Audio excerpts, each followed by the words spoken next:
जय हिंद दोस्तों।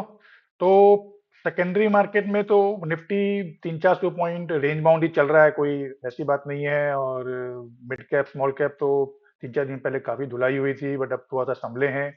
और अच्छे अच्छे स्टॉक्स में, अच्छे सेक्टर्स में, बजट को लेके भी तो काफी सारे स्टॉक्स में जो है बाइंग भी हो रही है। अभी अपना फोकस है प्राइमरी मार्केट की तरफ। प्राइमरी मार्केट में एक नया आईपीओ फिर आ रहा है, उसके ऊपर डिस्कस करेंगे, उसका पूरा एनालिसिस करेंगे, फाइनेंशियल्स क्या है, कंपनी क्या करती है, क्या रेशियोज हैं, और हमें उसमें अप्लाई करना चाहिए कि नहीं करना चाहिए। अपने आगे बढ़े उसके पहले मैं विशाल भड़किया, एनआईएसएम और ईलन मार्केट सर्टिफाइड एनालिस्ट, ये मेरा यूट्यूब चैनल है। अभी तक अगर आपने इसको सब्सक्राइब नहीं किया है तो जरूर से सब्सक्राइब करें। फर्स्ट टाइम जो मेरा वीडियो देख रहे हैं वो 100% सब्सक्राइब करें, उनके लिए यहाँ पे सारी एनालिसिस है, आईपीओ की एनालिसिस है, मार्केट व्यूज के शॉर्ट शॉर्ट वीडियोज हैं।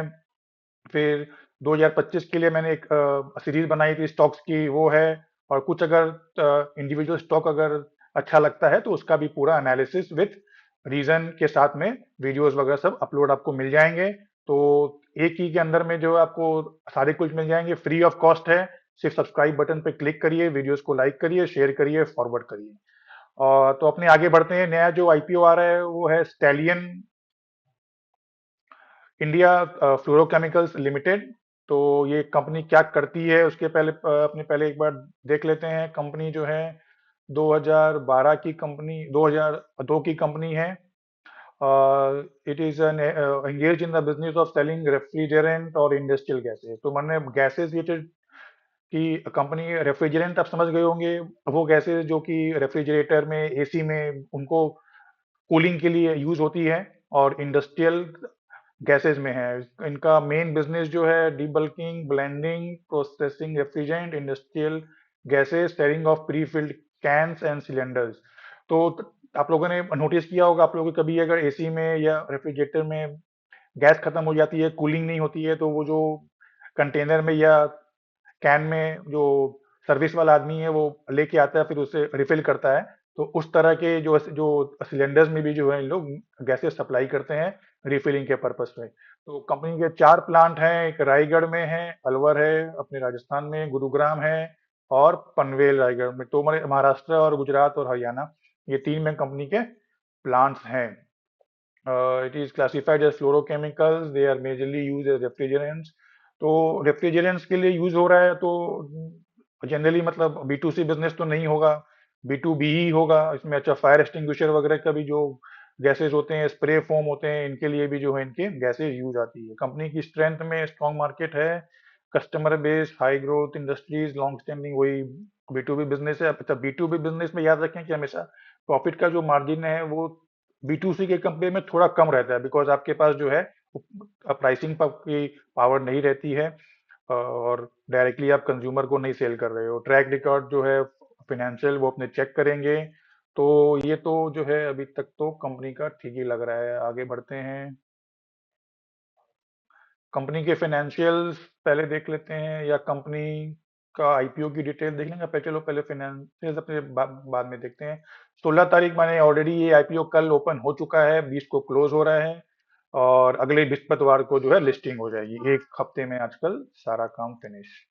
प्राइस बैंड देखें तो कंपनी 85 से 90, मतलब अपने को 90 में अप्लाई करना है। 10 रुपया फेस वैल्यू है, 165 शेयर का लॉट है, 199, 200 करोड़ का इशू है, काफी छोटा इशू, आजकल सब छोटे छोटे इश्यूज आ रहे हैं। 160 करोड़ फ्रेश इशू है, 80% फ्रेश इशू हो रहा है, और 20% जो है कंपनी के प्रोमोटर्स जो है सेल, ऑफर फॉर सेल में दे रहे हैं। तो ये हो गया इसका। रिटेल में कितना कैटेगरी शेयर है बस वो देख लेते हैं, तो अपने को आइडिया लग जाए रिटेल में क्या ये शेयर अपने को कितना देंगे। 35% शेयर जो है वो रिटेल को दे रहे हैं, मतलब रिटेल के लिए जो कोटा है वो काफी अच्छा है। लास्ट वाले आईपीओ में अपने लोगों ने देखा था सिर्फ 10% कोटा था रिटेल के लिए, तो इसमें अलॉटमेंट मिलना मतलब नेक्स्ट टू इम्पॉसिबल हो जाता है। चलिए ये बढ़िया है, कंपनी के देख लिए। अब कंपनी के फाइनेंशियल्स में आ जाते हैं। कंपनी के फाइनेंशियल्स में 2022, 23, 24 और ये सितंबर, मतलब 6 महीने का, तो इंटू 2। ठीक है, एसेट्स 98 वाला 235, तो 3.5 साल में एसेट्स जो हैं वो 2.5 गुना ऑलमोस्ट हो गए हैं। रेवेन्यू 186 करोड़ वाला, इसको अगर इंटू टू भी कर दे तो 280। 280 नहीं भी हो तो 250-60 पकड़ लीजिए। कारण क्या है कि एग्जैक्ट डबल होना थोड़ा डिफिकल्ट है, बिकॉज जैसा कि मैंने कहा एसी और रेफ्रिजरेटर में कूलिंग होती है, तो उनका मेन बिजनेस समर में रहता है। तो इस कंपनी का इस साल का जो मेन बिजनेस पीरियड है वो ऑलरेडी जा चुका है। खैर अपने 250 पकड़ लेते हैं। तो प्रॉफिट आफ्टर टैक्स 21 करोड़ कम हुआ, 10 पे आया, 15 पे आया, और इसको अगर 30 भी पकड़ लेते हैं, चलिए 28 भी पकड़े हैं तो 280 और 28, 10-11% का पैट मार्जिन है। पैट मार्जिन माने एवरी ईयर जो है पैट मार्जिन इंक्रीज हो रही है, ये होना चाहिए कंसिस्टेंट। अगर कंपनी का पैट मार्जिन इंक्रीज भी हो रहा है ना, तब भी क्या है कि वी आर सेटिस्फाइड, कोई दिक्कत नहीं है। नेटवर्थ 60 वाली 134, कोई दिक्कत नहीं है। बोरोइंग 2 करोड़ की 18 करोड़, फिर 65 करोड़, 81 करोड़, माने एवरी ईयर जो है कंपनी की बोरोइंग जो है वो इंक्रीज हो रही है। देखना होगा कि कंपनी जो पैसे ले रही है उससे इन लोग बोरोइंग कम करने का इरादा है कि नहीं है। देखकर तो जिस तरह से बोरोइंग एवरी ईयर इंक्रीज हो रही है, लगता तो नहीं है कि बोरोइंग कम करेंगे। कंपनी करेगी क्या रुपयों का? Funding incremental working capital requirement, working capital के लिए चाहिए। फंडिंग कैपिटल एक्सपेंडिचर, केपेक्स करना है सेमीकंडक्टर और स्पेशलिटी गैस खालापुर महाराष्ट्र वाली फैक्ट्री में, और यहाँ भी केपेक्स करना है इनको मम्बट्टू आंध्र प्रदेश के लिए। माने लोन रीपेमेंट करने का या बोरोइंग कम करने का कोई इरादा नहीं है, वही देखकर ही लग रहा था कम करेंगे। कंपनी के financial, return of investment 12%, return of capital 14 है, डेप्ट इक्विटी 55 हो गया।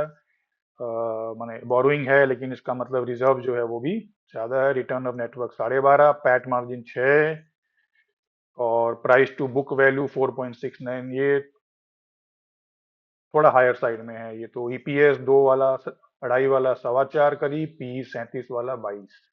पी तो कम दिखा रहे हैं, तो चलिए क्यों कम दिखा रहे हैं पता नहीं। स्टैलिन इनके देखिए पीयर कंपैरिजन में, अगर आप नाम देखोगे, नवीन फ्लोरो, एसआर, गुजरात फ्लोरो, ये काफी बड़ी कंपनियां हैं। तो सेक्टर भले ही सेम हो, प्रोडक्ट भले ही सेम हो, लेकिन इनके साथ में डायरेक्टली कंपेयर मैंने क्या है कि करना है, इस कंपनी के लिए ना इंसाफी होगी। लेकिन फिर भी चलिए रेशियो देख लेते हैं। ईपीएस जो हमने लोगों ने देखा था, ईपीएस यहाँ पे 4 का हो जाएगा पोस्ट, तो नवीन का 47, एसआर अब 46, गुजरात 38। तो ईपीएस तो काफी कम है, मतलब सिंगल डिजिट ईपीएस है। पी जो है यहाँ पे इन लोगों ने 22 दे रखा है, जो उसका 70, 50 और 108, काफी कम पी पे मिल रहा है। रिटर्न ऑफ नेटवर्थ भी इसका मोटा मोटी जो है ठीक ही है। तो फाइनेंशियल ठीक है, बहुत अच्छे नहीं है, बहुत खराब नहीं है, माने मॉडरेट टाइप कंपनी है, सब चीजों में लग रहा है। सब चीजों में ही कंपनी का माने ना लोअर है ना बहुत एक्सपेंसिव है, वैसी नहीं है। तो अब अपने को करना क्या है? करना ये है, देखिए कंपनी के जो प्रोडक्ट है, कंपनी का जो सेक्टर है वो काफी अच्छा है, प्रोमिसिंग है रेफ्रिजरेंट के। और इस साल लग भी रहा है कि इनके प्राइसेस वगैरह इंक्रीज होंगे। आपने सुना होगा, बीच में न्यूज भी आई थी कि ग्लोबली जो है रेफ्रिजरेंट के प्राइसेस वगैरह इंक्रीज होने वाले हैं। तो लिस्टिंग के लिए मैंने फ्रेंड्स आईपीओ में अप्लाई कर सकते हैं। माइंड में ये रखें कि लिस्टिंग गेन हो सके हमें बहुत ज्यादा बड़ा नहीं मिले, 10 से 20% का लिस्टिंग गेन मेरे को लगता है। और माने लिस्टिंग गेन जो है 10 से 20% का लिस्टिंग गेन मेरे को लग रहा है। लेकिन लॉन्ग टर्म के लिए जो है ये शेयर जो है मैंने काफी अच्छा लग रहा है।